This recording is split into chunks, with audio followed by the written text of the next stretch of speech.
Radio Cactus est avec vous plus que jamais, alors bienvenue dans votre nouveau magazine Cactus Solidarité.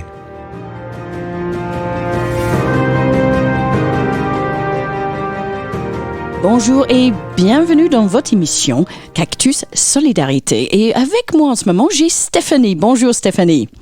Bonjour. Donc, présentez-vous s'il vous plaît.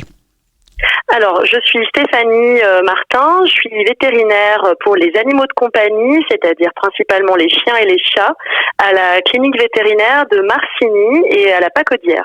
Bah, super, donc moi je vous avais sollicité pour une interview parce que c'est vrai, on est confiné et on est confiné avec nos animaux.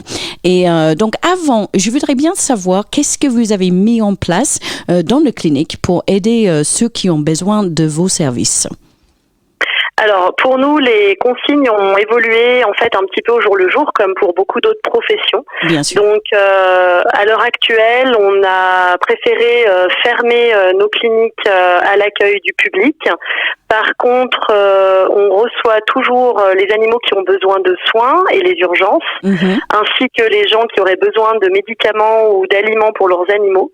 Par contre, tout se fait au préalable avec un coup de fil. Ah, ok, donc il faut qu'ils vous appellent pour prendre une rendez-vous et après voilà. Vous êtes là pour les accueillir. Ok, voilà. Parfait. Donc dans ce moment de confinement, par exemple, je vois que mon chien a un comportement un peu différent que d'habitude ou que j'ai un peu peur pour sa santé. Est-ce qu'il y a des choses que je peux contrôler moi-même avant de vous embêter? Oui, bien sûr. Bon, alors déjà, il faut savoir que vous ne nous embêtez pas. Hein. On peut toujours téléphoner à la clinique pour un conseil. Mais c'est vrai que ça peut permettre aux gens de se rassurer, de pas s'inquiéter outre mesure. Donc déjà, le signe le plus important, c'est de voir si l'animal a de l'appétit. Okay. Un animal qui mange n'est pas en souffrance. Ensuite, un critère qui est vraiment très fiable, c'est la prise de la température. Oui. Par contre, il faut vraiment ne pas croire quand on nous dit la truffe est chaude, la truffe est humide, les oreilles sont fraîches. C'est pas vraiment valable en fait. Ok. Donc, qu'est-ce qu'on doit faire alors ? Alors, la seule méthode qui est fiable à 100%, c'est la prise de température en intrarectal. Ok. Avec le même thermomètre que pour les humains. Oui, bien, il faut passer un petit coup d'alcool avant, bien sûr. Voilà, bien le désinfecter avant, après. Si l'animal est un petit peu récalcitrant, on peut le lubrifier un petit peu avec un petit peu de paraffine ou un petit peu de gel. Okay. Et ensuite, donc, on prend la température en intrarectal. Pour nos animaux de compagnie, chiens et chats, la température moyenne, elle est de 38,5. Okay. On considère que jusqu'à 39, tout va bien parce que ça peut être simplement une petite augmentation liée au stress de la prise de température. Ah oui. Donc on s'inquiète au-delà de 39 ou éventuellement si la température est trop basse, c'est-à-dire en dessous de 37, 37,5, bien vérifier d'abord qu'on a bien introduit suffisamment le thermomètre, donc on peut reprendre la température une deuxième fois. Et si elle reste basse malgré tout, là effectivement ça peut être un signe d'appel. Ok, oui, donc il ne faut pas le régler sur les températures de l'être humain parce que c'est pas les mêmes. Non, c'est un petit peu au-dessus. Donc un animal qui a 38,5 n'a pas du tout de fièvre, c'est sa température normale. Ok.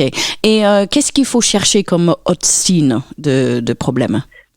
Alors après, nous, ce qu'on regarde aussi prioritairement, c'est la couleur des muqueuses. Alors ça, c'est pas toujours évident pour les gens. Le plus simple, c'est de regarder au niveau de la bouche, en fait, soulever les babines de son animal et voir si les gencives, la langue sont bien roses. Après, il y a des animaux qui peuvent être plus ou moins pigmentés, ou il y a même des races de chiens qui ont la langue bleue de manière naturelle. Dans ce cas-là, il faut aller voir d'autres muqueuses, donc soit l'intérieur des paupières, en appuyant un tout petit peu sur l'œil pour voir l'intérieur de la paupière, soit les organes génitaux. Ok. Donc, mais le premier signe vraiment, c'est si l'animal mange ou pas. Voilà. Ok. Ok. Donc, pendant cette période de confinement, mais je dois dire, personnellement, mon chien est super content parce qu'elle a la famille à la maison tous les jours. Oui. Est-ce qu'on pouvait avoir les signes de déprime chez les animaux? Alors, il peut y avoir des animaux qui dépriment parce qu'ils ont moins de sorties que d'habitude, ouais. Notamment les chats. Si les gens respectent aussi le confinement des animaux pour éviter entre les bagarres, notamment en fait pour les animaux qui auraient dû avoir leur rappel de vaccin en ce moment et qui vont devoir attendre un petit peu pour être revaccinés. On recommande de ne pas trop les laisser en contact avec des congénères, okay. Donc de ne pas les laisser sortir, ou les chats qui n'auraient pas encore eu le temps d'être stérilisés pour éviter aussi une multiplication des bébés dans quelques mois. Et c'est vrai qu'ils peuvent s'ennuyer de rester un petit peu plus à la maison, de même que les chiens qui vont faire des balades un peu plus courtes. Oui. Donc à ce moment-là, il faut leur proposer des jeux. Donc ça peut être des choses toutes simples. Pour un chat, il peut jouer avec une pince à linge au bout d'un fil, avec une boule de papier aluminium, avec une plume au bout d'un stylo. On peut inventer toutes sortes de choses pour faire bouger un chat. Et puis pour les chiens, c'est des jeux qu'on peut faire même si on habite en appartement, avec une petite balle, ou éventuellement lui proposer d'apprendre de nouveaux exercices, lui apprendre des petits tours, lui apprendre à s'asseoir, à se coucher, à donner la patte. Il sait peut-être déjà le faire. À ce moment-là, on peut inventer toutes sortes de choses pour lui occuper l'esprit. Après, le chien est, comme vous le disiez, souvent plutôt content de rester avec son maître, même s'il sort un petit peu moins. Je pense qu'il faudra plutôt gérer les déprimes quand on sortira du confinement et qu'ils vont se retrouver de nouveau seuls la journée. Ah oui, c'est ça. Mais bon, on reparlera à ce moment-là. Voilà. Oui, et pour ceux qui sont, par exemple, en appartement, peut-être confinés, ils peuvent pas sortir pour les besoins des animaux. Qu'est-ce qu'on peut faire pour ça? Est-ce qu'il y a une solution? Alors les chiens, il y a encore une dérogation pour les sortir pour les besoins. Par contre, il y a certaines communes dans les grandes villes où il y a un couvre-feu le soir, mais sinon on peut les sortir pour de courtes durées pour qu'ils fassent leurs besoins plusieurs fois dans la journée. Après, pour les petits chiens, on peut adapter tout à fait des litières comme les chats. Mais je pense que là, c'est vrai que c'est difficile à mettre en place sur un adulte qui est déjà habitué quand même à faire ses besoins dehors. Donc, il vaut mieux continuer de les sortir, même si c'est pas très loin, et leur apprendre à faire leurs besoins rapidement à l'endroit où on leur indique. Ok, donc par exemple, il risque d'avoir plus d'accidents à la maison maintenant. Si on sort le chien moins souvent, comment on doit réagir vers notre chien s'il a fait son pipi dans l'appartement, par exemple?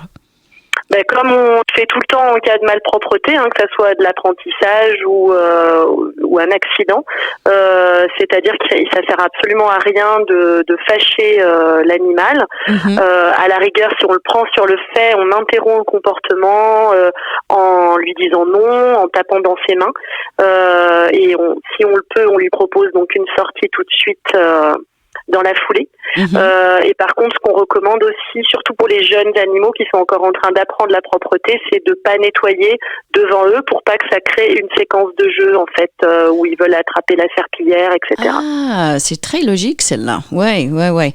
Donc il faut les gronder mais sans les faire peur.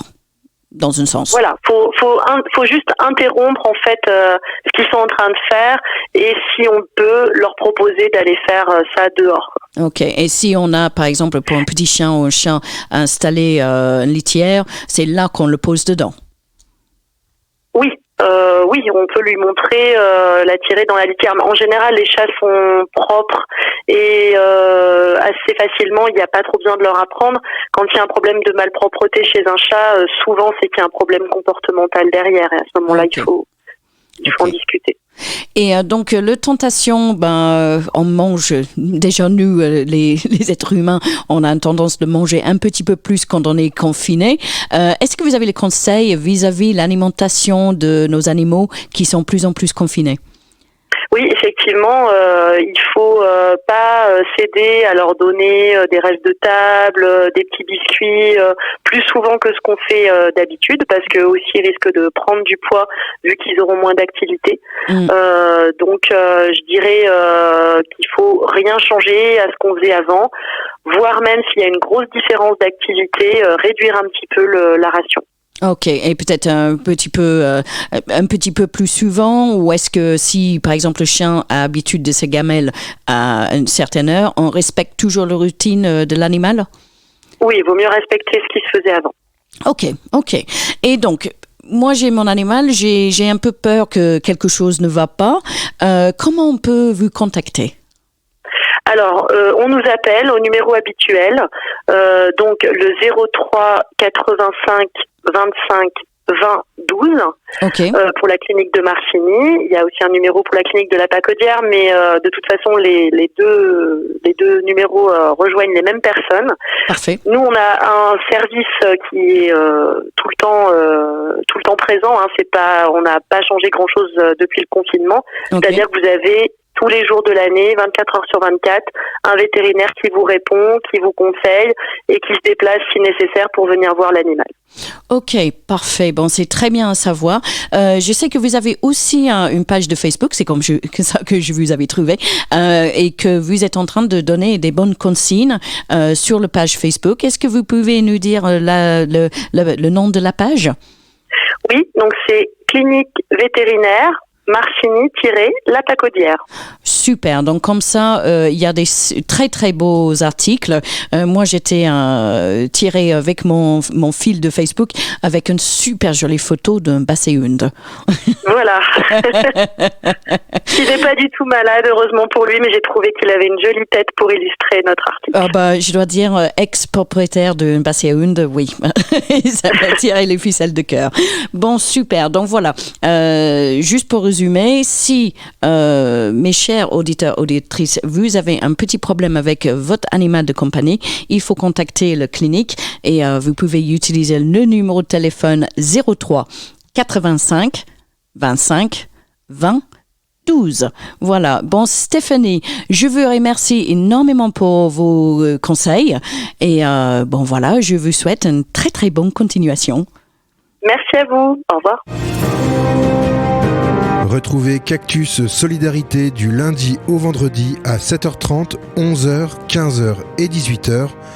Vous voulez témoigner, parler de vos initiatives, vous avez un message important à faire passer, alors contactez-nous au 03 85 25 18 77 ou par mail sur radio-cactus@wanadoo.fr. Restez chez vous en écoutant Radio Cactus 92.2.